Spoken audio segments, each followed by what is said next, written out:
నమస్కారం, welcome to I dream. ధర్మ మార్గం విత్ విజిత కార్యక్రమానికి స్వాగతం. అయితే కార్తీక మాసం ప్రారంభమైపోయింది. కార్తీక మాసం అనగానే మనకు ఎంతో పరమ పవిత్రమైన మాసం ఈ మాసం అంతా కూడా. ఈ మాసంలో మనందరం కూడా ప్రత్యేకమైన పూజా విధానాలు ఆచరిస్తూ ఉంటాము. ప్రత్యేకంగా సోమవారాలు పూజలు ఇంకా ప్రత్యేకంగా చేస్తుంటాము, వ్రతాలు చేస్తుంటాము, నోములు చేస్తుంటాము. రకరకాలుగా ఈ మాసాన్ని అంతా కూడా ఆధ్యాత్మికంగా మనం ముందుకు తీసుకెళ్తూనే ఉంటాము. అయితే ఇప్పుడు నేను మాట్లాడబోయే ఒక మంచి టాపిక్ మీరందరూ కూడా తెలుసుకోవాల్సిందే, దాన్ని మీరందరూ కూడా ఫాలో అవ్వాల్సిందే. ఆ టాపిక్ ఏంటో ఇప్పుడు నాకు కూడా తెలీదు, ఈ వీడియో చూస్తేనే తెలుస్తుంది. అయితే ప్రస్తుతం ఆ టాపిక్ ని నాతో చెప్పడం కోసం ప్రస్తుతం నాతో పాటు ఉన్నారు ప్రముఖ జ్యోతిష పండితులు నందిబట్ల శ్రీహరి శర్మ గారు. ఇప్పుడు వారితో మాట్లాడి తెలుసుకుందాం. నమస్కారం గురుగారు. వాగర్థావివ సంపృక్తౌ వాగర్థ ప్రతిపత్తయే జగదఃపితరౌ వందే పార్వతీ పరమేశ్వరౌ. సదాశివ సమారంభాం శంకరాచార్య మధ్యమాం అస్మదాచార్య పర్యంతం వందే గురు పరంపరాం. ఆదిత్యాయ చ సోమాయ మంగళాయ బుధాయ చ గురు శుక్ర శనిభ్యశ్చ రాహవే కేతవే నమః. శృంగేరి జగద్గురు పీఠాధిపతులకి, కంచి పీఠాధిపతులకి నమస్కారములు తెలియజేసుకుంటూ కార్యక్రమాన్ని ప్రారంభిద్దాం. గురుగారు, మన కార్తీక మాసం ప్రారంభమైపోయింది. అయితే ముఖ్యంగా కార్తీక మాసం అంటేనే చాలా పవిత్రమైన మాసం. మనం ప్రత్యేకంగా ఆచరించాల్సిన పూజలు ఏమైనా ఉన్నా, మిగతా రోజుల్లో చేయాల్సినవి చేయలేకపోయినా ఈ మాసంలో చేసుకోవడము, ఇలా రకరకాలుగా మనం ఈ మాసాన్ని ఆధ్యాత్మికంగా ముందుకు తీసుకెళ్తూనే ఉంటాము. అయితే ముఖ్యంగా సోమవారాల విషయానికి వస్తే ఈ మాసం అంతా చేయలేని వాళ్ళు ప్రత్యేకించి సోమవారాల్లో మాత్రం ఖచ్చితంగా విశేషంగా పూజలు చేస్తూ ఉంటారు. అయితే అన్ని సందర్భాల్లో వీలు కాని వాళ్ళైనా, లేదు అంటే మన జీవిత కాలంలో మనం జీవంతో ఉన్నన్ని రోజులు ఎన్నైతే సోమవారాలు చేయగలుగుతామో అన్ని సోమవారాలు చేస్తే ఫలితం వచ్చేది ఏదైతే ఉందో ఆ ఫలితం పొందాలి అని అంటే ఈ కార్తీక మాసంలో ఉపయోగించుకునే రోజు ఏదైనా ఉందా? పూజా విధానం ఏదైనా ఉందా? తప్పకుండానమ్మా. ఎందుకనంటే వీక్షించేటువంటి ఐ డ్రీమ్ ప్రేక్షకులు కూడా ఈ కార్యక్రమాన్ని ఆశాంతం వీక్షించండి. ఎందుకనంటే అద్భుతమైనటువంటి రహస్యాంతర్గతమైనటువంటి ఈ కార్తీక మాసంలో చేసుకునేటువంటి ఒక గొప్ప వ్రతం గురించి మనం ఇప్పుడు తెలుసుకుంటున్నామమ్మా. ఎందుకనంటే సాధారణంగా మనం పాపము ఎలాగో చేస్తాం. ప్రతి మనిషి ఎలా ఉంటాడంటే, ఎలాంటి తత్వంతో ఉంటాడంటే, పుణ్యం కావాలనుకుంటాడు కానీ పాపాన్ని చేయకుండా ఉండలేడు. అవునండి, అంతే కదా. అవును, పాపాలు చేస్తూనే ఉంటాడు కానీ పుణ్యాన్ని చేసేటువంటి పరిస్థితుల్లో ఉన్నా వినియోగించుకోలేడు. రెండిటికి అర్థమైంది కదా. అర్థమైందండి. కాబట్టి మన కోరిక మనము పుణ్యం సంపాదించుకోవాలి, కానీ ఒకవైపు నుంచి పాపం చేసుకుంటూనే ఉంటుంటాం. తప్పదు. కలియుగంలో అబద్ధం ఆడినా తప్పదు, ఒక వ్యక్తి గురించి చెడుగా అనుకున్నా తప్పదు. ఆ పాపం మనకు వస్తుంది. నిత్యం తెలుసో తెలియక ఏదో తెలిసి ముట్టుకున్నా తెలియ ముట్టుకున్నా నిప్పు నిప్పే కదా, కాలుతుంది కదా. వీడు పవిత్రుడు, వీడు మంచివాడు, పుణ్యాత్ముడు, వీని కాల్చకూడదని ఆగుతుందా? ఎవరినైనా అది కాలుస్తుంది.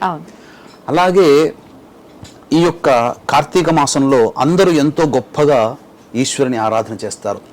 శివాజ్ఞ లేనిదే చీమైన కుట్టదు. కాబట్టి ఈ కార్యక్రమము ఇప్పుడు ఈ సందర్భంగా ఈ కార్యక్రమాన్ని 10 మందికి తెలియచేయాలనే సంకల్పం నాకు కలిగిన, ఆ సంకల్పం మీ ద్వారా 10 మందికి ప్రపంచానికి తెలియాలని ఉన్న శివాజ్ఞ ఉన్నది. ఇంతటి మంచి కార్యక్రమాన్ని ఆశాంతం వీక్షించేటువంటి పుణ్యము కూడా వీక్షించేటువంటి మన ప్రేక్షకులకు ఉన్నది. ఇదంతా శివాజ్ఞ వల్లనే కలిగింది. లేకపోతే శివాజ్ఞ లేకపోతే ఈ వీడియో చూడలేరు. ఎందుకనంటే ఇది అందరి జీవితాలని ఉద్ధరించేటువంటి ఒక విషయం గురించి ఇప్పుడు మనం తెలుసుకోబోతున్నాం అమ్మా. ఎందుకనంటే ప్రతి మనిషి కూడాను అనేక పుణ్యమాసాల్లో పుణ్యాన్ని సంపాదించుకునే వాళ్ళు ఆధ్యాత్మిక మార్గంలో ప్రతి వ్యక్తి ఉంటాడమ్మా. తెలిసో తెలియకో కొంత దూరం దైవాన్ని పక్కకు పెట్టినా జ్ఞానం వచ్చిన తర్వాత దేవతారాధన పట్ల ఉంటారు. అయితే కొన్ని మాసాలలో గొప్పవైనటువంటి వ్రతాలు, నోములు నోచుకుంటుంటారు. ఈ కార్తీక మాసం అన్నప్పుడు నెల రోజుల పాటు ప్రత్యేకమైనటువంటిదే. నెల రోజు ఉపవాసం ఉండే వాళ్ళు ఉంటారు, కనీసం సోమవారాలైనా ఉంటారు. అయితే ఇప్పుడు మనం చెప్పుకోబోయే టాపిక్ ఏంటనంటే, జీవితం మొత్తంలో మనం మొత్తం ఎంతమ్మా? 360 సంవత్సరాలు. 100 సంవత్సరాలు బ్రతికినా 36,500 రోజులు. 36,500 రోజులకి ఇంటూ 10% వేసుకుంటే 3,65,000. మళ్ళీ ఆ 3,65,000కి 10% వేసుకుంటే 36 లక్షలు. అటువంటి 1000 టైమ్స్ 3 సార్లు కలిస్తే ఎంతనో అంటే 1,000,000 వారములు అంటే లెక్కేయండి. సంవత్సరానికి 54 వారాలు అంటే 540 వారాలు. 540 100 సంవత్సరాలు బ్రతికితే 540 వారాల పాటు ఈ సోమవారాలు ఉపవాసం ఉంటే అంతకి 1000 రెట్ల ఫలితము ఒక్క కార్తీక మాసంలో ఒక్క సోమవారం ఒక్క రోజున గనక ఆచరిస్తే ఆ ఫలితం దక్కుతుంది. కోటి సోమవారాల పాటు ఉపవాసము ఉండి దాన కార్యక్రమములు చేస్తే ఎంత పుణ్యఫలం వస్తుందో ఈ కార్తీక మాసంలో ఒక రోజు ఉంది. ఆ రోజున నియమాన్ని గనక పాటించి ఆ రోజున గనక చక్కగా ఉపవాస నియమాన్ని పాటిస్తూ దానాది కార్యక్రమాలు చేస్తే కోటి సోమవారాలలో ఉపవాసాలున్న ఫలితము, కోటి సోమవారాలు దానం చేసినటువంటి ఫలితము ఒక్క రోజునే వస్తుంది. ఇంతకీ ఏ రోజు అండి ఆ రోజు? అది రేపు 9వ తారీఖు రోజునమ్మా. ఎప్పుడు? ఈ నవంబర్ 9వ తారీఖు. అంటే కోటి సోమవారం అనగానే చాలా మంది సోమవారమేమో అనుకుంటుంటారు. కార్తీక మాసములో శ్రవణ నక్షత్రము కలిసి వచ్చినటువంటి రోజుని కోటి సోమవారము అని అంటారు. అది మామూలుగా అయితే సోమవారాలు కోటి అంటే కోటి సోమవారాలు అన్న ఆలోచన ఉంటుంది. సోమవారాలు వేరు. ఎందుకనంటే ఈ కార్తీక మాసము శివకేశవులకి భేదము లేదు, అభేదము. అందుకనే దామోదర అనే నామంతో కార్తీక మాసంలో దామోదర అని పిలుస్తారు. ఈశ్వరుని కూడా కొలుస్తారు. కాబట్టి ఈ కోటి సోమవారములు అనేటువంటిది ఎప్పుడు ఉంటుందంటే విష్ణువుకి సంబంధించినటువంటి నక్షత్రము శ్రవణ నక్షత్రము, తరువాత ఈ యొక్క సంబంధించినటువంటి శివునికి సంబంధించినటువంటిది కార్తీక మాసం. కార్తీక మాసంలో శ్రవణ నక్షత్రం ఉన్నటువంటి రోజున కోటి సోమవారం. అయితే ప్రేక్షకులకి కొంత కన్ఫ్యూజన్ అనేటువంటిది ఉంటుంది. ఎందుకంటే శుక్రవారం సప్తమి తిథి ఉంది. ఆ రోజున శ్రవణ నక్షత్రము 11:59 ప్రవేశిస్తుంది పొద్దున పూట. మళ్ళీ 9వ తారీఖు 11:43 వరకు శ్రవణ నక్షత్రం ఉంటుంది. సూర్యోదయానికి శ్రవణ నక్షత్రం ఉన్నటువంటి కారణం చేత శనివారం నాడు కోటి సోమవారంగా మనం తీసుకోవచ్చు. అయితే చాలా మంది ఏమనుకుంటారు అంటే శ్రవణ నక్షత్రం ప్రదోష కాలంలో ఉంది కాబట్టి అది కోటి సోమవారం అనుకుంటారు. దీని గురించి పెద్దగా కంగారు పడి మనస్సుని బాధ పెట్టుకోవాల్సిన పని లేదు. శుక్రవారం నాడు పాటించండి, శనివారం నాడు పాటించండి. ఎందుకంటే శుక్రవారం మధ్యాహ్నం నుంచి శ్రవణ నక్షత్రం వస్తుంది. మరి ఎలా పాటించినా అదే ఫలితం ఉంటుందంటారా? శనివారం నాడు పాటిస్తేనే విశేషం. పైగా కలియుగ దైవం వెంకటేశ్వర స్వామి వారికి సంబంధించి చెప్పబడినటువంటి వారం శనివారం. కాబట్టి శనివారం నాడు ఈ శ్రవణ నక్షత్రం మనకు దృగ్గణిత పంచాంగం ప్రకారము 11:43 వరకు ఉంది. కొన్ని పంచాంగాల ప్రకారం సూర్యోదయం అయిన తర్వాత ఉదయం పూట 8:43 వరకు అని ఉంది.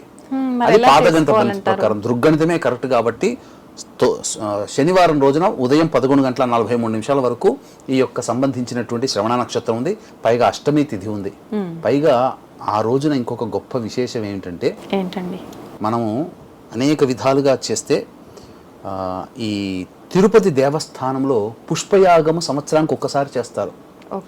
ఆ పుష్పయాగం అంటే ఇక స్వామివారి విగ్రహం ముందర అంతా కూడా అసలు లెక్కలేనటువంటి పుష్పాలు పెట్టేస్తారు. ఇక స్వామివారికి ఇక్కడ వరకు పుష్పాలు వచ్చేస్తాయి. సోమవారమే, కోటి సోమవారం నాడే చేస్తారు. పుష్పయాగం సంవత్సరంలో ఒక్కసారి చేస్తారు. అది 9వ తారీఖు అయింది. పైగా శనివారం అయింది. పైగా శ్రవణ నక్షత్రం స్వామివారికి సంబంధించిన శ్రవణ నక్షత్రం ఉన్నది. పైగా కార్తీక మాసం. ఇంకొక విశేషం ఏమిటంటే కార్తవీర్యార్జుని యొక్క జయంతి రోజు. కాబట్టి వీక్షించేటువంటి ప్రేక్షకులు చక్కటి నియమాలు అనేటువంటివి పాటించాలమ్మా. ఎటువంటి నియమాలు? నియమాల విషయానికి వచ్చేసేసరికి కోటి సోమవారం కదా, అద్భుతమైన పండుగ. అంటే కోటి సోమవారాలు ఉపవాసం ఉంటే ఎంతటి పుణ్య ఫలితం, కోటి సోమవారాల్లో దానము చేస్తే ఎంతటి పుణ్యఫలం వస్తుందో ఆ ఒక్క రోజున చేసినందువల్ల వస్తాయి. కాబట్టి బ్రహ్మ ముహూర్తమునే నిద్ర మేల్కోవాలి. 3:30 బ్రహ్మ ముహూర్తమున నిద్ర మేల్కోవాలి. నా అదృష్టవశాత్తు ఏంటంటే ఈ కోటి సోమవారానికి నేను ఆత్మలింగం దగ్గర ఉంటున్నాను. ప్లాన్ చేశారు అలా? అది అనుకోకుండా ప్లాన్ జరిగింది. వాస్తవానికి చెప్పాలంటే అక్కడ క్షేత్రములలో పితృదోష నివారణ కార్యక్రమాలు ప్రతి నెల మన ఆధ్వర్యంలో సశాస్త్రీయంగా చేయిస్తుంటాం. కాబట్టి సప్తమి తిథి శ్రవణ నక్షత్రం రోజున విశేషమైనటువంటి పుణ్య ఫలితం వస్తుంది పితృదేవతలకి. అక్కడ కార్యక్రమం చేయిస్తున్న భక్తులందరినీ తీసుకుని వెళ్తున్నాను. అయితే విచిత్రం ఏంటంటే నాకు తెలియదు, కానీ మనం ఏదన్నా ఒక ప్రోగ్రామ్ అనుకున్నప్పుడు మనం ఆ గ్రంథాలన్నీ మనం చూస్తాం కదమ్మా. ఆ గ్రంథాలు చూసే సందర్భంలో ఈ కోటి సోమవారం గురించి రాగానే నిజంగా భగవంతుని ఈశ్వరానుగ్రహం సంకల్పమే కాబట్టి మనం మనకు తెలియకుండానే ఆ రోజు చూస్ చేసుకోవడం, తెలిసిన తర్వాత ఇంకా ఆనందం అవుతుంది.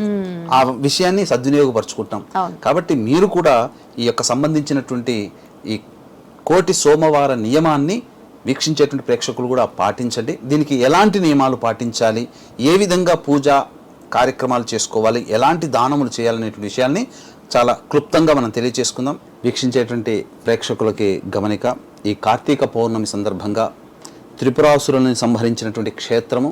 కార్తీక పౌర్ణమి సందర్భంగా త్రిపురాసుల్ని సంహరించాడు పరమేశ్వరుడు. ఆ సంహరించినటువంటి క్షేత్రము త్రిపురాంతకం. ఆ త్రిపురాంతకంలో జాతకరీత్యా కలుగు విద్య, వివాహ, ఉద్యోగ, దాంపత్య, సంతాన, అనారోగ్య సమస్యల నివారణకి ఈ సర్వదోష నివారణ హోమాది కార్యక్రమాలు అనేటువంటివి త్రిపురాంతక క్షేత్రంలో జరిపించడం జరుగుతుంది. పర్ హెడ్ 1500 రూపాయలకి. అవకాశం ఉన్నవాళ్ళు కార్యక్రమ తదనంతరం కాంటాక్ట్ చేసి పూర్తి వివరాలు తెలుసుకోవచ్చు. ఇక మనం వివరాల్లోకి వెళ్ళినట్లయితే 9వ తారీఖు రోజున సూర్యోదయ పూర్వమే అంటే బ్రహ్మ ముహూర్తంలోనే 3 గంటలకి నిద్ర లేవాలి. లేచిన తర్వాత కాలకృత్యాదులు తీర్చుకొని 4 to 6 మధ్య కాలంలో శివారాధన చేసుకోవాలి. ఇంట్లోనే శివాభిషేకం చేసుకోవచ్చు. లేదు శివాయ నమః అనుకుంటూ కార్యక్రమం అంతా చేసుకున్న తర్వాత ఇంట్లో దీపారాధన. శనివారం కాబట్టి పొద్దున్నే అక్కడ ఆవు నేతితో దీపారాధన మందిరంలో చేసి వెంకటేశ్వరుని ఫోటోకి, ఈశ్వరుని ఫోటోకి పూలమాలలు, వెంకటేశ్వరుని ఫోటోకి తులసిమాల, ఈశ్వరునికి ఫోటోకి నందివర్ధనం కానీ శంకు పుష్పాలు కానీ ఏదైనా కానీ పుష్పాల మాల వేసిన తర్వాత చక్కగా ఆ రోజున శివుడికి అభిషేకము, శివాయ నమః అనుకుంటూ అభిషేకం చేయండి. చేసిన తర్వాత వెంకటేశ్వర స్వామి దగ్గర ఈ అఖండ దీపారాధన చేయాలి. ఎండు కొబ్బరి చిప్పలలో కానీ లేదా పచ్చి కొబ్బరి చిప్పలో కానీ ఆవు నేతి వేసి దీపారాధన వెలిగిస్తే అఖండ దీపారాధన అవుతుంది. అంటే కొబ్బరితో ఉన్న వాటిలోనే చేసుకోవచ్చునమ్మా. దీనికి చాలా మంది బయట ఎండు కొబ్బరి చిప్పే వాడాలి, పచ్చి కొబ్బరి చిప్పే వాడాలి అని అంటుంటారు. ఏదైనా కానీ చేసుకోవచ్చు, తప్పేమీ లేదు. మన భక్తి ప్రధానం ఇక్కడ. కాకపోతే శుద్ధమైనటువంటి ఆవు నేతితోనే దీపారాధన చేయాలి. ఎందుకని కొబ్బరిలోనే వెలిగించాలి దీపం? కొబ్బరి మొక్కలు అది పవిత్రతకి సంకేతం కదమ్మా. మీకు పవిత్రమైనటువంటి వస్తువులు 3 వస్తువులు. 1 నెమలి పింఛము, 2 కొబ్బరి నీళ్లు, అలాగే 3 అరటిపండు. ఈ 3 అరటిపండు బీజములు లేకుండా పుడుతుంది. కొబ్బరి నీళ్ళని ఎవరు టచ్ చేయరు, పవిత్రమైనటువంటి. అందుకే పూజాది కార్యక్రమాల్లో అభిషేకాల్లో వాడతారు. నెమలి ఎందుకు పవిత్రం అంటే స్త్రీ నెమలి పురుష నెమలి సంపర్కం చేసుకోకుండా పురుష నెమలి నుంచి వచ్చినటువంటి కంటి పుసుల్ని మింగి సంతానానికి వెళ్తుంది. అంటే సంపర్కం లేకుండా సంతానానికి అనేటువంటి జీవి నెమలి. అందుకనే నేను పవిత్రుణ్ణి, సదా పవిత్రుని చెప్పడం కోసమే నెమలి పింఛం ధరించినటువంటి ఏకైక మహానుభావుడు శ్రీకృష్ణుల వారు. అది ఆ విధంగా అంటే సంసార సాగరంలో ఉన్న తామరాకు మీద నీటి బొట్టులాగా జీవించాడు. ఇక ఈ సందర్భంగా దీపారాధన చేసి విష్ణు సహస్రనామ పారాయణం, వెంకటేశ్వర స్వామి సుప్రభాతం అన్ని ఉదయం 6 లేదా మాక్సిమం 7 సూర్యోదయం లోపల కంప్లీట్ చేసేసుకోవాలి.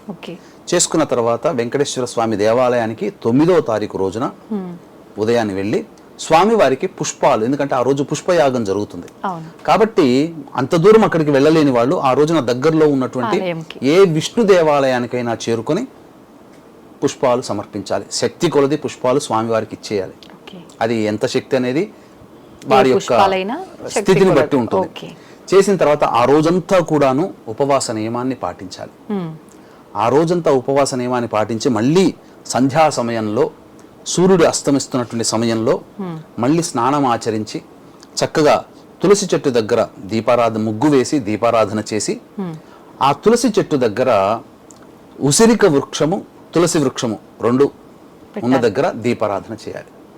అంటే మనం కార్తీక పౌర్ణమి రోజు చేస్తాం కదా, ఆ విధంగా చేసి ఆ విధంగా దీపారాధన చేసి అప్పుడు ఎవరైనా కానీ దానం చేయొచ్చు. దీపదానం విశేషం.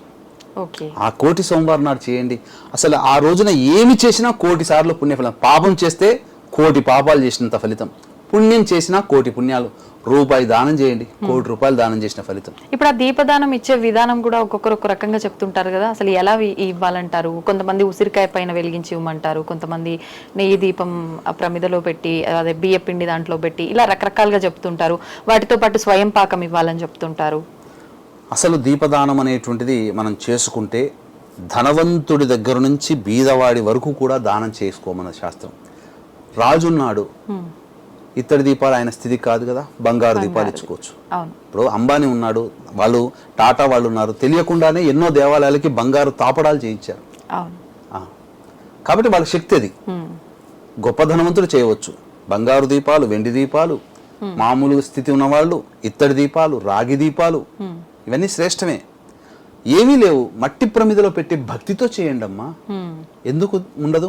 భక్తితో. కానీ దీపారాధన చేసేటప్పుడు అందులో స్వచ్ఛమైనటువంటి ఆవు నెయ్యి కానీ లేదా నువ్వుల నూనె కానీ వేసి 3 ఒత్తులు వెలిగించి 3 దీపాలు వెలిగించి అప్పుడు సంకల్పం చెప్పుకొని కార్తీక దామోదర పుణ్య సమయే కోటి సోమవార పుణ్య సమయే దీపదానం కరిష్యే అని చెప్పి దీపదానం అని చెప్పి బ్రాహ్మడి గోతనామాలు, ఇచ్చేవాడి గోతనామాలు చెప్పుకుంటూ, ఆ విధంగా తీసుకునే గోతనామాలు చెప్పుకుంటూ బ్రాహ్మడు తీసుకోవాలి, ఇచ్చేవాడి గోతనామాలు చెప్పుకుంటూ ఇస్తున్నానని చెప్పాలి. అలా ఆ విధంగా 3 సార్లు.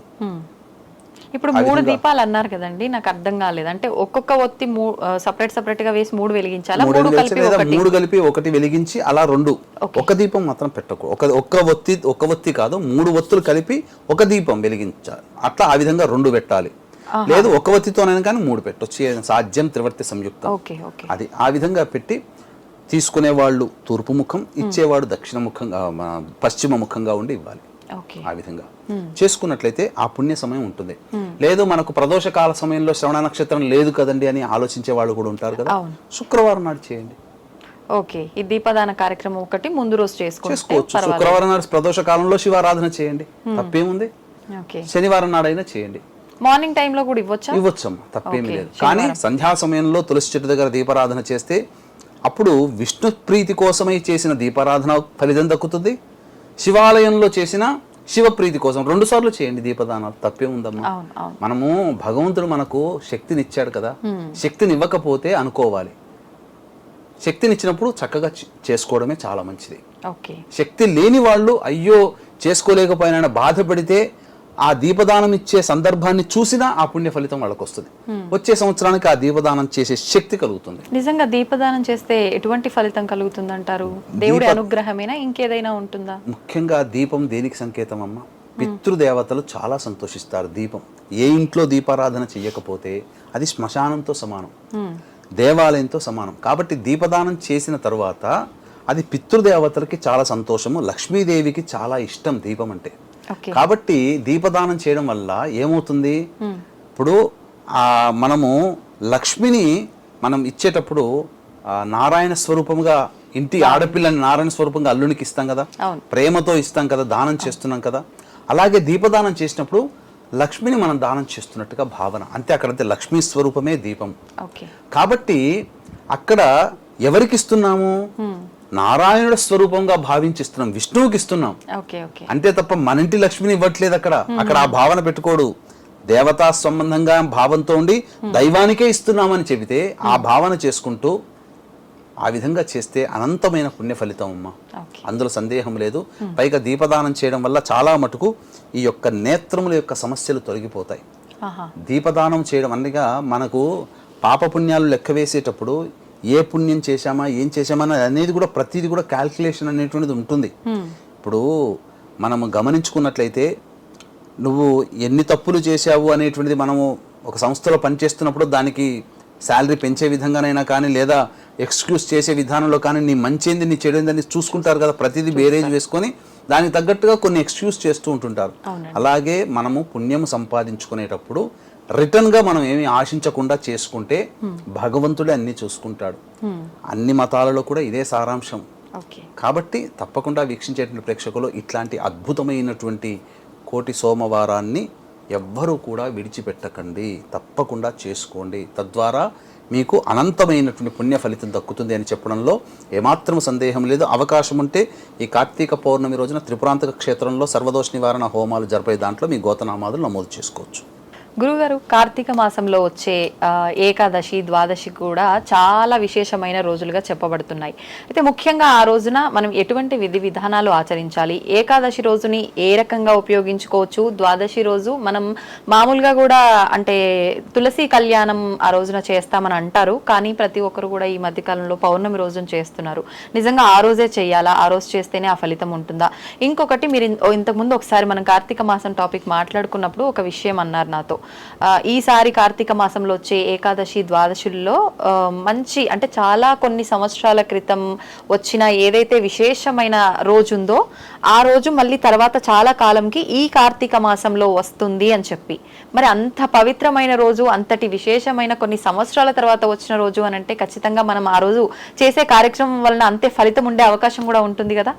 తప్పకుండానమ్మా. ఎందుకంటే ఈ యొక్క క్రోధినామ సంవత్సరం, ఈ క్రోధినామ సంవత్సరం తగ్గట్టుగానే అనేక ఉపద్రవాలు, ప్రపంచవ్యాప్తంగా భయాందోళనతో కూడుకున్నటువంటి జీవన విధానం. అవునండి. కానీ భగవంతుడు తండ్రి లాంటి వాడు, అమ్మ తల్లి లాంటిది. మొదటి దంపతులు, ఆది దంపతులు వాళ్లే కదా. కాబట్టి ఇంతటి విపత్కరమైనటువంటి సంవత్సరంలోనైనా కానీ కొన్ని గొప్పదైనటువంటి యోగాలని మనకు పుణ్యమాసాలు కలిగించడం, పుణ్యం సంపాదించుకోవడానికి అవకాశాలు ఇస్తున్నాడు. దుష్ట శిక్షణ, శిష్ట రక్షణ. వీక్షించేటువంటి ప్రేక్షకులు గమనించాల్సినటువంటి అంశం ఏంటంటే 2027 సంవత్సరం వరకు కూడా ఈ ప్రపంచవ్యాప్తముగా ప్రకృతి విపత్తులు ఉంటాయి. సామూహిక మరణ హోమాలు అనేటువంటివి జరుగుతాయి. అందులో ఏమాత్రం సందేహం లేదు. అంతకంటే కూడా మనం 2020 సంవత్సరంలో చూసిన విపత్తులు లాంటివి కూడా భవిష్యత్తులో రాబోతాయి. ఎందుకంటే కరోనా రావడానికి షష్టగ్రహ కూటమి ఎలా అయితే ఉందో, మార్చి 29వ తారీఖు రోజున కూడా షష్టగ్రహ కూటమి ఏర్పడుతుంది. తద్వారా కొన్ని భవిష్యత్తులో ఇబ్బందికర పరిస్థితులు, అటువంటి ఇబ్బందికర పరిస్థితుల్లో మనల్ని రక్షించేది మనం చేసుకునే పుణ్యం. గుర్తుపెట్టుకోండి, మన కుటుంబాన్ని రక్షించేది, మన ప్రాంతాన్ని రక్షించేది మనం చేసుకునేటువంటి దైవ పుణ్యమే, దేవతా కార్యక్రమాలు, అందులో సందేహమే లేదు. అందుకనే పూర్వకాలం నుంచి ఈ కాలం వరకు కూడా అనాదిగా ఎన్నో నియమనిష్టలు కలిగినటువంటి జీవితాన్ని గడుపుతూ వచ్చారు. కాబట్టి నిండు నూరేళ్లు ఎటువంటి విపత్తుల్లోనైనా కానీ బ్రతికి బయట కట్టడం జరిగింది. కాబట్టి మనం కూడా అటువంటి పుణ్యాన్ని సంపాదించుకోవాలి. కాబట్టి ఇటువంటి మంచి రోజులని మాలాంటి వాళ్ళు తెలియచేస్తేనే తెలుస్తుంది. కాబట్టి జ్ఞానమంతా మా దగ్గర కాకుండా ప్రపంచానికి తెలియచేయాలనేటువంటి ఒక సదుద్దేశంతోనే ఎన్నో గ్రంథాలు పరిశీలన చేసి కొన్ని విషయాలు తెలుసుకుని వస్తున్నాం. కార్తీక మాసంలో ఏకాదశి వస్తుంది, ద్వాదశి వస్తుంది, అది రొటీన్, అది ప్రతి సంవత్సరం వచ్చేటివి. కానీ ఈ సంవత్సరం ప్రత్యేకంగా వచ్చేటువంటివి చాలా ప్రత్యేకమైందమ్మా. ఏంటండి ఆ ప్రత్యేకత ఏమిటి అని అంటే, మనకు మొదలుగా ఏకాదశి గురించి తెలియజేస్తున్నాం. శయనేకాదశి అని అంటారు. ఆషాఢ శుద్ధ ఏకాదశి నుంచి శయనేకాదశి, చాతుర్మాస్య దీక్ష అప్పటి నుంచి ప్రారంభం చేస్తారు. కాబట్టి అప్పటి నుంచి ప్రారంభం చేసే చాతుర్మాస దీక్ష కార్తీక శుద్ధ ఏకాదశి వరకు ఉంటుంది. అంటే విష్ణుమూర్తి శేషతల్పముపై నిద్రించే సమయం ఆషాఢ శుద్ధ ఏకాదశి. ఇక భాద్రపద శుద్ధ ఏకాదశి రోజున ఒకవైపుకు తిరుగుతాడు. మనం నిద్రలో పడుకొని ఉండి అలా ఉండి మధ్యలో మెలకువలాగా వచ్చి ఒకవైపుకు అలా తిరుగుతాం, కుడి వైపు నుండి మళ్ళీ ఎడం వైపు తిరుగుతాం కదా, ఆ విధంగా ఎడం వైపు తిరుగుతాడు. ఇప్పుడు ఈ 4 నెలలనే దక్షిణాయన కాలం అంటారండి. ఇదేనా దక్షిణాయన కాలం అంటే? దక్షిణాయన కాలం ఇదంతా కూడా దక్షిణాయన కాలం. ఇక ఉత్తరాయణానికి కాలానికి సమీపంగా ఉండేటువంటిది కార్తీక శుద్ధ ఏకాదశి. అప్పటి నుంచి మనం లెక్కలోకి వస్తుంది. ఇక గమనించుకున్నట్లయితే భాద్రపద శుద్ధ ఏకాదశి రోజున ఒకవైపుకు తిరుగుతాడు. తరువాత ఈ కార్తీక శుద్ధ ఏకాదశి రోజున ఉత్థాన ఏకాదశి అని అంటారు, ప్రబోధిన్యేకాదశి అని అంటారు. అంటే నిద్ర నుంచి మేల్కొంటాడు. కాబట్టి మేల్కొన్నటువంటి రోజున ఆ స్వామి వారికి ఎవరైనా కానీ మనం నిద్ర నుంచి మనం మేల్కోగానే ఫస్ట్ దైవ ప్రార్థన అన్నీ చూసుకొని మనం రూమ్లోంచి బయటకు వచ్చేసేస్తాం. ఆ విధంగా ఆ ఈశ్వరుడు వైకుంఠంలో ఉండి ఆ వైకుంఠంలో ఉత్థాన ఏకాదశి రోజున అనగా కార్తీక శుద్ధ ఏకాదశి రోజున మేల్కొంటాడు. మేల్కొన్న తర్వాత బ్రహ్మ శివ ప్రమథ గణాల యొక్క సమూహముతో ఆ వైకుంఠం నుంచి తులసి బృందావనానికి బయలుదేరుతాడు ద్వాదశి రోజున. దాన్నే క్షీరాబ్ది ద్వాదశి అని కూడా అంటుంటారు, చిలుకు ద్వాదశి అని అంటుంటారు. అంటే ఈ క్షీరసాగర మథనాన్ని చిలుకినటువంటి మొదటి రోజు, ఆ రోజు నుంచి ప్రారంభం చేశారు దేవతలు రాక్షసులు అమృతం కోసం. ఆ రోజున కూడా క్షీరాబ్ది ద్వాదశి అయ్యింది. కాబట్టి మీరు అన్నట్టుగా తులసి కళ్యాణం ఎక్కువగా చేస్తారు. కానీ ఎక్కడ చేస్తారు? మహారాష్ట్రాది తదితర ప్రాంతాల్లో చేస్తారు. ఎవరికి చేస్తారంటే శ్రీకృష్ణుల వారికి తులసికి కళ్యాణం జరుపుతారు. తులసి అంటే చాలా ప్రీతికరం విష్ణుమూర్తికి. దానికి సంబంధించినటువంటి అనేక గాథలు ఉన్నాయి. కానీ మనకు ఈ యొక్క క్షీరాబ్ది ద్వాదశి రోజున ఎవరైతే కొన్ని నియమాలు అనేటువంటివి పాటించాలమ్మా, ఆ నియమాలు పాటించిన సందర్భంగా అనేకమైనటువంటి పుణ్య ఫలితం కలుగుతుంది. ఎటువంటి నియమాలు? ఈ నియమాలు పాటించడానికంటే ముందు ఈ క్షీరాబ్ది ద్వాదశికి సంబంధించి తులసి యొక్క, ఎందుకంటే తులసి సంబంధించినటువంటి విశేషమైన రోజు కాబట్టి మరి తులసి పుట్టుక గురించి తెలుసుకోవాలి. కాబట్టి ఈ సందర్భంగా తులసి పుట్టుక గురించి తెలిస్తే ఆ పుణ్యం సంపాదించుకున్న వాళ్ళమవుతాం. అంటే తులసి అంటేనే పవిత్రతకి మారుపేరు కదా. అటువంటి పవిత్రతకి మారుపేరైనటువంటి తులసి యొక్క గాథను తెలుసుకుందాం. పూర్వము కాలనేమి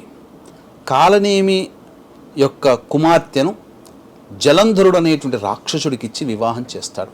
ఇప్పుడు కాలనేమి అంటే ఎవరతను? కాలనేమి అనేటువంటి వాడు కూడా రాక్షసుడు. ఓకే. అయితే ఇచ్చిన తర్వాత ఆ జలంధరుడు అజేయమైనటువంటి శక్తి సంపన్నంతో వెలిగిపోతుంటాడు. అతనికి అడ్డు అదుపంటు ఉండదు. దీనికి గల కారణం ఏంటి అంటే ఆ యొక్క కాలనేమి కూతురు జలంధరుని భార్య పాతివ్రత్య మహత్యం. ఆ జలంధరుడు ఎంతటి వాడయ్యాడనంటే చివరికి శివుడితో కూడా యుద్ధం చేసేంత స్థాయికి వెళ్ళాడు. ఆ స్థాయికి వెళ్ళిన తర్వాత ఒకరోజు అమ్మవారి పాతివ్రత్యాన్ని భంగపరచాలనేటువంటి యొక్క దురుద్దేశముతో ఆ జలంధరుడు స్వామివారి రూపాన్ని, కామరూపాన్ని, ఈశ్వరుడి రూపాన్ని ధరించి వెళతాడు. అమ్మవారు తక్కువదా, ఆమెకు అన్ని త్రికాల జ్ఞాని కనిపెట్టేసేసింది. అంతటా ఆగ్రహం చెందినటువంటి అమ్మవారు విష్ణుమూర్తిని, అసలు వీడు పాతివ్రత్యాన్ని పూర్తిగా తొలగించడానికి వచ్చాడు, వీడు ఇంతటి అజయుడయ్యాడు అంటే అతని భార్య పాతివ్రత్య మహత్యము, రాక్షసులు ఎక్కువ కాలం మనుగడ ఉండకూడదు, ముల్లోకాలకే ప్రమాదము, కాబట్టి వీడు రాక్షసుడు, కాబట్టి వీని యొక్క భార్య పాతివ్రత్య మహత్యం చేత వీడు గొప్పవాడుగా ఉన్నాడు, వీనికి అడ్డు అదుపు లేదు, అసలు ఆమె పాతివ్రత్యాన్ని తగ్గించే ప్రయత్నం చేయండి అని చెప్పి విష్ణుమూర్తిని ఆదేశిస్తుంది. అంటే పాతివ్రత్యాన్ని తీసేయమని అన్నప్పుడు ఏం చేశాడనంటే ఆమెకి స్వప్నంలో కొన్ని దృష్టాంతాలు కనబడ్డాయి. అంటే తన భర్త దున్నపోతు మీద వెళుతున్నట్టుగా స్వప్నంలో ఎవరైతే దున్నపోతుకి దర్శనమిస్తా కనబడుతుందో 6 నెలల్లో వాళ్ళకి మరణం సంప్రాప్తం అవుతుంది. అది సంకేతం. అగ్నిలో కలికాలంలో కూడానమ్మా. ఆ విధంగా అక్కడంతా కూడా ఊరంతా తగలబడిపోతున్నట్టు మంటల్లో ఇవన్నీ కూడా కనబడేసరికి భయపడిపోయి ఉద్యానవనంలోకి, అసలు ఆమెకి ఎక్కడికి వెళ్తుందో తెలియకుండా ఉద్యానవనంలో అడవుల్లోకి వెళ్తుంది. అంతటా ఆ విష్ణుమూర్తి వృద్ధ బ్రాహ్మణుడి వేషంలో ఒక చెట్టు కింద కూర్చున్నాడు. ఆ చెట్టుకి పైన 2 కోతులు ఉన్నాయి అక్కడ పైన. ఆ విధమైనటువంటి స్థితి ఉన్నటువంటి చూసి ఈ బ్రాహ్మణుడు ఎవరో గొప్పవాడిలా కనబడుతున్నాడు, నా భర్త కనిపించట్లేదు, నా భర్తకి ఏమైంది, అసలు శివుడితో యుద్ధం చేస్తున్నాడు కదా, ఎలా ఉన్నాడు అని చెప్పి వార్త తెలుసుకుని అంటే అతను ధ్యానంలో ఉండి శివుడి చేతిలో నీ భర్త చనిపోయాడమ్మా అని చెప్తాడు. ఇదంతా విష్ణువు చేసే మాయ. అయిన తర్వాత ఆ చనిపోయాడు నా భర్తనగానే మూర్ఛిల్లిపోతుంది. అంతటా ఆమెని నీటితో మళ్ళీ లేపుతాడు. చల్లిన తర్వాత మీరు మహాత్ములు నా భర్త యొక్క స్థితిని కనిపించి చెప్పారు, కాబట్టి నా భర్తను బ్రతికించే ఉపాయం చేయండి అని అంటే సరేనమ్మా నేను చేస్తానని చెప్పి నదిలోకి వెళ్ళి స్నానం చేస్తాడు. వెళ్ళి జలంధరుని రూపాన్ని కామరూపంతో విష్ణు జలంధరుని రూపాన్ని ధరిస్తాడు. అనగానే రాగానే నిజంగా నా భర్త బ్రతికించాడేమో మా వృద్ధ బ్రాహ్మణుడు అని చెప్పి అనుకుని వెళ్ళిన భర్త కనపడని భర్తని ఆలింగనం చేసుకునేసరికి ఆమె పాతివ్రత్యం అయిపోయింది. తర్వాత గ్రహించింది ఏంటంటే విష్ణుమూర్తి ఇంతటి పనికి ఒడిగట్టాడని చెప్పి ఆమె శపిస్తుంది. నువ్వు ఏ వానరుల సహాయంతోనైతే నువ్వు విధంగా చేశావో ఆ వానరులే సాక్ష్యము కాబట్టి ఆ వానరుల సహాయంతోనే నువ్వు మళ్ళీ నీ భార్యను కోల్పోయి ఆ వానరుల సహాయంతోనే నీ భర్తని పొందుతావు, నీ భార్యను పొందుతావు అని చెప్పి శాపమిస్తుంది. అదే రామాయణానికి నాంది. ఆ విధంగా వానరుల సహాయంతో నీ భార్యని పొందుతావు అని చెప్పి అక్కడే సీతమ్మ వారు యోగాగ్ని చితి పేర్చుకొని అందులో యోగాగ్నిలో కాలి బూడిదైపోతుంది. అంతటా ఆ బూడిద ఉన్నటువంటి ప్రదేశంలో దేవతలందరూ విచారవదనంతో విష్ణువు దగ్గరికి వచ్చి తరువాత ఆ యొక్క దేవతలు పట్టుకొచ్చినటువంటి కొన్ని బీజంలో ఆ బూడిద కుప్పలో వేశారు. ఆ బూడిద కుప్పలో వేయగానే అందులోంచి పుట్టినదే తులసి, ఉసిరిక వృక్షము మరియు మాలతి వృక్షం. మాలతి వృక్షం అంటే మాలతి అనేది ఒక చెట్టు. ఇప్పుడు ఉసిరిక అంటే ఉసిరికాయ చెట్టు, తులసి అంటే తులసి చెట్టు, ఎలాగా మాలతి అనేటువంటిది కూడా ఒక వృక్షం. మరి ఈ రెండింటికి పూజలు చేస్తారు కదా, మాలతికి చేయరు. మాలతి పుష్పాలతో కూడా ఈశ్వరుని పూజిస్తారు, చాలా విశేషం అది. వృక్షాలలో ఉన్నాయి కానీ మనకి ఇప్పుడు కనుమరిగిపోయి ఉంటాయి, ఎక్కడ కూడా దొరకట్లేవు, చాలా కొన్ని చోట్లలో అయితే ఉంటున్నాయి. ఈ యొక్క పుష్పములు ఈ విధంగా ఉసిరిక ఈ సంబంధించినటువంటి తులసి వృక్షంలో పుట్టింది. ఆ విధంగా ఇది శివపురాణాంతర్గతంగా ఉన్నటువంటి గాథ, ఎక్కడ కూడా చెప్పినటువంటి గాథ కాదు, శివపురాణంలో ఉన్నటువంటి గాథ. కాబట్టి ఈ గాథని అంతా కూడా విన్న వాళ్ళకి తులసి యొక్క పుణ్యప్రాప్తం అనేటువంటిది కలుగుతుంది. కాబట్టి తులసి అంటే ఏంటమ్మా, తులసిని గనక ప్రతిరోజు విడవకుండా 3 పత్రములు భుజించిన వాడికి 6 నెలల్లో గొప్ప సౌందర్యవంతుడు అవుతాడు. అమ్మాయి గొప్ప సౌందర్యవతి అవుతుంది.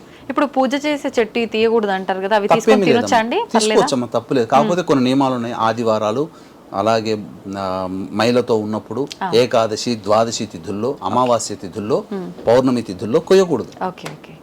మిగతా రోజుల్లో తీసుకోవచ్చు. ఆ విధంగా తులసి కళ్యాణం అప్పటి నుంచి తులసికి ప్రీతికరమైనటువంటిది. అందుకని మీరు గమనించి ఉంటే ఈ సంబంధించినటువంటి కృష్ణుడికి సంబంధించి ద్వాపర యుగంలో కృష్ణుడికి చాలా లింక్ ఉంది తులసికి. అంటే పూర్వం ఒక బ్రాహ్మణుడు, ఆ బ్రాహ్మణుడికి కుమార్తె అతి చిన్న వయసులోనే విధవరాలవుతుంది. కానీ ఆమె ఈశ్వరుని అనేక విధాలుగా బ్రతికున్నంత వరకు తులసి చెట్టు దగ్గర గొప్పగా పూజ చేస్తుంది. బ్రతికున్నంత వరకు తులసి చెట్టు దగ్గర పూజ చేస్తుంది. ఆ పూజ చేసినటువంటి మహత్యం వల్ల శ్రీకృష్ణుని అష్టభార్యలలో ఒకటైనటువంటి మిత్రవిందగా జన్మిస్తుంది. మగధీర మిత్రవింద కాదమ్మా, మన అష్టభార్యలలో పురాణాల్లో ఉన్నటువంటి శ్రీకృష్ణుడి భార్య అష్టభార్యలో ఒక ఆమె మిత్రవింద. ఆ మిత్రవింద పూర్వజన్మలో తులసిని విశేషంగా ప్రతిరోజు ఆరాధన చేసింది. ఆ మహత్యం వల్ల శ్రీకృష్ణుడు అంతటి వారికి భార్యగా పుట్టింది. అప్పట్లో ఇవన్నీ సాధ్యపడ్డాయి కానీ కలికాలంలో చేయాలమ్మా, సాధ్యపడితే అన్ని చేసుకోవచ్చునమ్మా. ఇంకొక విశేషం ఏంటంటే, నారదుల వారు చెప్పినటువంటి ఒక వ్రతాన్ని ఆచరించి సత్యభామ ఆమె దగ్గర ఉన్నటువంటి బంగారం అంతా కూడా పోసి విష్ణువుకి కృష్ణుడికి సరితూగే బంగారాన్ని పోసి నారదుడికి దానం ఇవ్వమని చెప్తుంది. ప్రజలు ఆమె అష్టభార్యలు అందరూ ఒక రుక్మిణి తప్ప అందరి దగ్గర ఉన్న బంగారం ఇచ్చిన కృష్ణ భగవానుడు సరితూగడు. అంతటా బాధపడి నా వ్రతం అంతా భగ్నమయ్యేటట్టుందని చెప్పి రుక్మిణి దగ్గర బాధపడితే రుక్మిణీదేవి వచ్చి నమస్కారం చేసి తులసి యొక్క పత్రాన్ని ఆ యొక్క త్రాసులో పెట్టగానే తేలిపోయాడు. అంటే పరమేశ్వరుడు గొప్పవాడి. కార్తీక మాసంలో విష్ణు ఆరాధన చాలా చక్కగా అనేటువంటిది చేస్తూ వస్తున్నాం మనం. ఎందుకనంటే అప్పుడు విష్ణువుని అడిగారన్నమాట. ఈ శివపురాణాంతర్గతంగానే తులసి సంబంధించిన విధానంగా ఎవరయ్యా నీకు అత్యంత ఆప్తులు ఎవరని చెప్పి ఉద్ధవుడు అనేటువంటి భక్తుడు, మనకు ఉద్ధవుని యొక్క ఉద్ధవ గీత అని కూడా వస్తుంది. ఉద్ధవుడు అనేటువంటి భక్తుడు శ్రీకృష్ణుని నిర్యాణం కంటే ముందు కనబడుతుంది. ఆ యొక్క ఉద్ధవుని యొక్క అంటే ఉద్ధవుడు చిన్నప్పటి నుంచి కూడా కృష్ణ భక్తుడే. ఆయన శ్రీకృష్ణుడి నిర్యాణం వరకు కూడా ఉన్నాడు. ఆయన నిర్యాణ తదనంతరం కూడా బతికున్నాడు ఉద్ధవుడు. చనిపోయిన కృష్ణుడు మరణించినట్టుగా మరణించలేదు. ఆయన గుండెకాయ పూరి క్షేత్రంలో ఇప్పటికీ ఉంది. ఇక గమనించుకుంటే ఉద్ధవుడు అడిగాడట కృష్ణుడిని, విష్ణు సంభూతుడు కాబట్టి, ఎవరయ్యా నీకు ఇష్టమైన వాళ్ళంటే సదా నన్ను అర్చించే నా భక్తులు, రెండవది తాపసులు, అంటే ఇక ఎటువంటి నిష్కామంగా ఎటువంటి కోరిక లేకుండా నా గురించి నా నామ జపాన్ని చేస్తున్నటువంటి మునులు, మునీశ్వరులు, తాపసులు, మూడవది తులసి అన్నారు. కాబట్టి ఈ 3 కూడా ప్రీతికరమని చెప్పాడు కృష్ణ భగవానుడు. కాబట్టి ద్వాదశి తిథి రోజున తులసి కళ్యాణం కృష్ణ భగవాన్తో జరిపిస్తారు. కాబట్టి వెనక వీక్షించేటువంటి ప్రేక్షకులు కూడా గమనించాల్సిన అంశం ఏంటంటే, ఈ యొక్క కార్తీక పౌర్ణమి సందర్భంగా త్రిపురాంతక క్షేత్రంలో, అనగా త్రిపురాసుని సంహరించిన క్షేత్రం కార్తీక పౌర్ణమి సందర్భంగా త్రిపురాంతకంలో జాతకరీత్యా కలుగు విద్య, ఉద్యోగ, వివాహ, దాంపత్య, సంతాన, అనారోగ్య సమస్యల నివారణకి సర్వదోష నివారణ హోమాది కార్యక్రమాలు పర్ హెడ్ 1500 రూపాయలకి చేయించడం జరుగుతుంది. అవకాశం ఉన్న వాళ్ళు కార్యక్రమ తదనంతరం కాంటాక్ట్ చేసి పూర్తి వివరాలు తెలుసుకోవచ్చు. ఇక ఈ ఏకాదశి తిథి రోజున, ద్వాదశి తిథి రోజున ఎటువంటి నియమాలు పాటించాలి అంటే, ఏకాదశి అంతా కూడా ఉపవాస నియమాన్ని పాటించాలి. ఆ రోజంతా శివనామ స్మరణము, లేకపోతే విష్ణునామ స్మరణము, విష్ణు సహస్రనామము, దాంపత్యం ఉండకూడదు, మాంసాహారము మద్యము అనేటువంటిది ఉండకూడదు. సదా భక్తిపరాయణతో ఏకాదశి అంతా కూడా ఉండి, ద్వాదశి తిథి రోజున కూడా ఉపవాసం, వీలైతే ఉపవాసం ఉంటే కటిక ఉపవాసం అని అంటారు, ఉపవాసం ఉండి సంధ్యా సమయంలో ఆ క్షీరాబ్ది ద్వాదశి రోజున సంధ్యా సమయంలో తులసి చెట్టు దగ్గర ముగ్గు వేసి, ఆవు పేడ చిలికి ముగ్గు వేసి, అక్కడ దీపము వెలిగించి దీపారాధన చేసి, ఆ తులసి చెట్టులో ఉసిరికాయలతో కూడుకున్నటువంటి ఉసిరిక కొమ్మని ఆ తులసి బృందావనంలో నాటి పెట్టి ఆ యొక్క దేవతకి ఆరాధన చేసి, అక్కడే దీపదానము ఎవరైతే చేస్తారో, తులసి అయినటువంటి రాధా గోకులమైనటువంటి గోకులంలో నివాస స్థానం వస్తుంది. అనంతమైనటువంటి పుణ్య ఫలితం. ఈ పుణ్యమే మనల్ని ఆపద కాలంలో రక్షించుకునేది. కాబట్టి వీక్షించేటువంటి ప్రేక్షకులు ఈ విధానమైనటువంటి నియమాన్ని పాటించండి. ఆ తర్వాత చంద్ర దర్శనం చేసుకొని భోజనం చేయండి. ఆ పుణ్యం అనేటువంటిది మనము మాటల్లో చెప్పలేము, వర్ణించడానికి మనకు కవిత కాదు, అది అనుభవిస్తే తప్ప తెలుస్తుంది. ఎప్పుడు అనుభవిస్తామంటే, ఎటువంటి సందర్భంలో అనుభవిస్తామంటే, మనకు ఏదైనా కానీ చాలా మన ఆయుష్కే ఇబ్బంది పడ్డ పరిస్థితులు కలిగినప్పుడు, మన కుటుంబ సభ్యులకి ఇబ్బంది పడ్డ పరిస్థితులు కలిగినప్పుడు, కానీ ఒక అద్భుతం జరిగి తిరిగి పునర్జీవితులు అవుతాం కదా, ఆ సందర్భంలో మనకు గుర్తుకొస్తుంది, ఆనాడు పలానా ఐ డ్రీమ్ ద్వారా వీడియో విన్నాము, పలానా గురువు గారు చెప్పారు, పలానా అమ్మాయి కార్యక్రమం ద్వారా చూశాము అని ఆ విధానాన్ని ఆచరించాము, ఆ పుణ్యమే మమ్మల్ని రక్షించిందని ఆనాడికి గుర్తుకొస్తుంది. అంత పర్యంతం కాదు. లేదు, ఒకే ప్రాబ్లంతో ఉన్నప్పుడు కొంతమంది చాలా బాధలు పడి అదే ప్రాబ్లం మనం ఫేస్ చేసినా ఆ ప్రాబ్లం మనల్ని బాధించకుండా ఉంటుంది కదా. సాటి వాళ్ళు బాధపడ్డారు కానీ నేను బాధింపబడలేదంటే నేను చేసుకున్న పుణ్యము ఆనాడు కార్తీక మాసంలో విని చేసినటువంటి ఈ పుణ్య ప్రభావమే నన్ను రక్షించింది, నా కుటుంబాన్ని రక్షించిందని ఆనాడు రిలీజ్ అవుతారు. కాబట్టి శిష్ట రక్షణ, దుష్ట శిక్షణ అనేది తథ్యము 2027 సంవత్సరం వరకు తప్పదు. ఎంతటి వారికైనా మనం బ్రతికి ఉండాలి, మన కుటుంబం బాగుండాలి అని అంటే మనం ఖచ్చితంగా ఈ యొక్క నియమాన్ని పాటించాలి. మనతో పాటు అందరూ బాగుండాలంటే ఈ యొక్క వీడియోని అందరికీ తెలియచేయండి, ఈ యొక్క విషయాన్ని అందరికీ తెలియచేయండి.